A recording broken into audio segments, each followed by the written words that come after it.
Assalamualaikum warahmatullahi wabarakatuh. Assalamualaikum warahmatullahi wabarakatuh. Assalamualaikum warahmatullahi wabarakatuh. Assalamualaikum warahmatullahi wabarakatuh. Kami dari kelompok 3 dengan anggota Alifiani Nur Fatwa, Dede Fia Fauzia, Evi Nurhayati, Widya Septiani, Windy Amelia, dan Zaki Zulfikar, Prodi Pendidikan Guru Sekolah Dasar kelas 3B. Selanjutnya, materi akan disampaikan oleh rekan saya. Saya di sini akan menjelaskan pengertian Project Based Learning. Menurut Troperin and Johnson 2011, Project Based Learning adalah penelitian sebuah topik yang diperluas dan mendalam, yang idealnya merupakan topik yang layak bagi perhatian, waktu, dan energi anak-anak. Pendapat yang sama juga diungkapkan oleh Kat dalam Clark tahun 2006. A project is a depth investigation by children of a topic that is worthy of their time, attention, and energy. Dari kedua pendapat tersebut, dapat disimpulkan bahwa proyek adalah pengkajian sebuah topik dari berbagai aspek yang dilakukan secara mendalam, yang membutuhkan perhatian penuh dan membutuhkan waktu yang cukup lama. Selanjutnya, menurut Boss and Krauss pada tahun 2007, Project Based Learning adalah model yang dapat meningkatkan motivasi belajar dan mengembangkan kemampuan siswa dalam memecahkan masalah, serta dapat mengembangkan kemampuan berpikir tingkat tinggi. Ketika dalam proses pembelajarannya, siswa melakukan investigasi terhadap pertanyaan terbuka dan mengaplikasikan pengetahuan mereka untuk membuat produk yang nyata. Juga ada karakteristik Project Based Learning. Di antaranya yaitu peserta didik dihadapkan pada permasalahan konkret, mencari solusi, dan mengerjakan proyek dalam tim untuk mengatasi masalah tersebut pada model PJBL. Peserta didik tidak hanya memahami konten, tetapi juga menumbuhkan keterampilan pada peserta didik bagaimana berperan di masyarakat.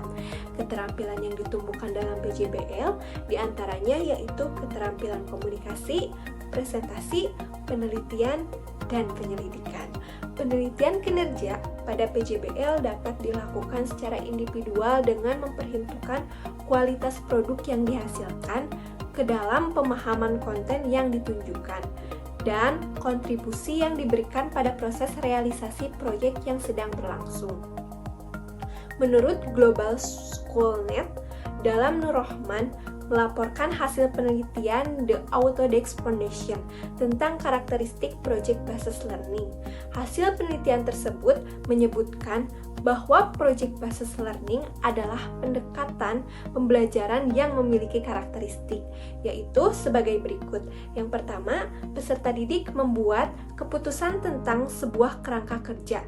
Yang kedua, adanya permasalahan atau tantangan yang diajukan kepada peserta didik.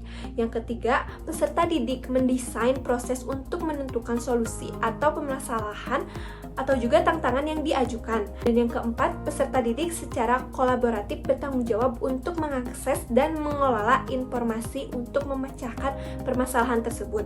Dan yang kelima, proses evaluasi dijalankan secara kontinu. Dan yang keenam, peserta didik secara berkala melakukan refleksi atau aktivitas yang sudah dijalankan. Dan yang ketujuh yaitu adalah produk akhirnya. Keunggulan penerapan model Project Based Learning diantaranya adalah 1. Meningkatkan motivasi belajar peserta didik untuk belajar mendorong kemampuan mereka dalam melakukan pekerjaan inti. 2. Meningkatkan pemecahan masalah. 3. Membuat peserta didik menjadi lebih aktif dan berhasil memecahkan masalah-masalah yang kompleks. 4. Meningkatkan kolaborasi. Dan yang kelima, mendorong peserta didik untuk mengembangkan dan mempraktikkan keterampilan komunikasi. Yang keenam, yaitu meningkatkan keterampilan peserta didik dalam mengelola sumber. Lalu, yang ketujuh, memberikan pengalaman kepada peserta didik, pembelajaran dan praktik dalam mengorganisasi proyek dan membuat alokasi waktu dan sumber-sumber lain, perlengkapan dan menyelesaikan tugas. Lalu, yang kedelapan, menyediakan pengalaman belajar yang melibatkan peserta didik secara kompleks dan dirancang berkembang dengan sesuai dunia nyata. Lalu yang kesembilan, melibatkan para peserta didik untuk belajar mengambil informasi dan mewujudkan pengetahuan yang dimiliki, kemudian diimplementasikan ke dalam dunia nyata. Lalu yang ke-10 dan yang terakhir, membuat suasana belajar menjadi menyenangkan sehingga peserta didik dan pendidik menikmati proses pembelajaran. Pertama, membuka pelajaran dengan suatu pertanyaan menantang. Pembelajaran dimulai dengan sebuah pertanyaan briefing question yang dapat memberi penugasan pada peserta didik untuk melakukan suatu aktivitas dan topik yang diambil hendaknya sesuai dengan realita dunia nyata dan dimulai dengan sebuah investigasi mendalam. Yang kedua, merencanakan proyek atau perencanaan dilakukan secara kolaboratif antar pendidik dengan peserta didik. Dengan demikian, peserta didik diharapkan akan merasa memiliki atas proyek tersebut. Perencanaan berisi tentang aturan main, pemilihan aktivitas yang dapat mendukung dalam menjawab pertanyaan esensial dengan mengintegrasikan berbagai subjek yang mendukung, serta menginformasikan alat dan bahan yang dapat dimanfaatkan untuk menyelesaikan proyek. Yang ketiga, menyusun jadwal aktivitas. Peserta didik dan peserta didik secara kolaboratif menyusun jadwal aktivitas dalam menyelesaikan proyek. Waktu penyelesaian proyek juga jelas, dan peserta didik diberi arahan untuk mengelola waktu yang ada. Biarkan peserta didik mencoba menggali sesuatu yang baru. Akan tetapi, pendidik juga harus tetap mengingatkan apabila aktivitas peserta didik melenceng dari jalan proyek. Proyek yang dilakukan oleh peserta didik adalah proyek yang membutuhkan waktu yang lama dalam pekerjaan, sehingga pendidik meminta peserta didik untuk menyelesaikan proyeknya secara berkelompok di luar jam sekolah. Tahap yang keempat yaitu mengawasi jalannya proyek atau monitor the status and the progress of the project. Pendidik bertanggung jawab untuk melakukan pengawasan terhadap aktivitas peserta didik dalam menyelesaikan proyek. Monitoring dilakukan dengan cara memfasilitasi peserta didik dalam setiap proses. Dengan kata lain, pendidik berperan sebagai mentor bagi peserta didik. Yang kelima, yaitu penilaian terhadap produk yang dihasilkan atau assess the outcome.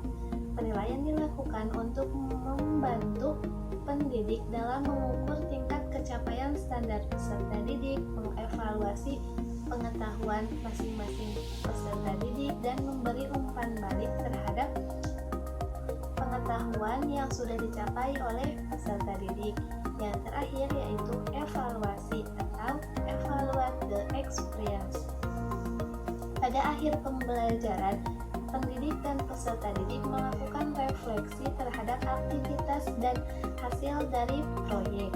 Pada tahap ini, peserta didik diharap bisa mengungkapkan perasaan dan pengalamannya selama menyelesaikan proyek. Sekian yang kelompok kami sampaikan, semoga bermanfaat. Terima kasih. Wassalamualaikum warahmatullahi wabarakatuh. Wassalamualaikum warahmatullahi wabarakatuh. Terima kasih. Wassalamualaikum warahmatullahi wabarakatuh.